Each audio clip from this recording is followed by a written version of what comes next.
హాస్టల్లో వృద్ధులకు పండ్లు పంపిణీ. కాకినాడ రూరల్ నియోజకవర్గం ఎమ్మెల్యే పంతం నానాజీ తనయుడు యువ నాయకుడు పంతం సందీప్ పుట్టినరోజును పురస్కరించుకొని కాకినాడ రూరల్ మండలం జనసేన పార్టీ మండల కార్యదర్శి గేదెల చిన్నారావు ఆధ్వర్యంలో వాకలపూడి సంతోష్ నగర్లో గల వృద్ధుల ఆశ్రమమైన రెడ్ క్రాస్లో 3 రకాల పండ్లను వృద్ధులకు జనసేన నాయకులు కనితి శ్రీనివాస్, మానేపల్లి మంజు, బూడిద వెంకటేశ్వరరావు, చంటిపత్తి తాతబ్బాయి, వైడి ప్రసాద్, టీడీపీ నాయకులు ఢిల్లీల సమక్షంలో పంపిణీ చేయడం జరిగింది.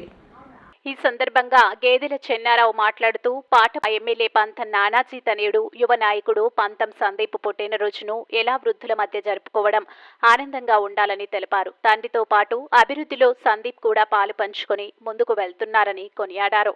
ఇలాంటి పుట్టినరోజులు ఎన్నో జరుపుకోవాలని, నిండు నూరేళ్లు సుఖ సంతోషాలతో భవిష్యత్తులో మంచి పదవులను అవరోధించాలని కోరు.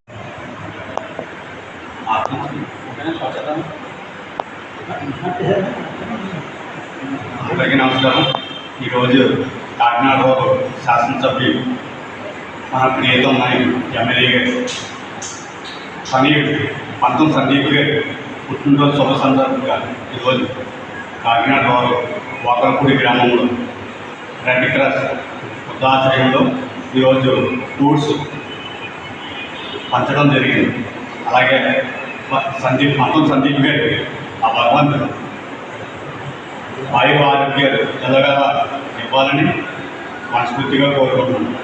అదే కాకుండా తండ్రికి తగ్గ తన ఏడు ప్రతి కార్యక్రమంలో ముందు చురుగ్గా ఉంటూ మరిన్ని ఎవరైనా ఆపదలు ఉన్నారంటే ముందుండే మనిషి ఇంకా ఇటువంటి పుట్టినరోజు మరెన్నో చేసుకోవాలని మనస్ఫూర్తిగా కోరుకుంటూ సాధిస్తాను.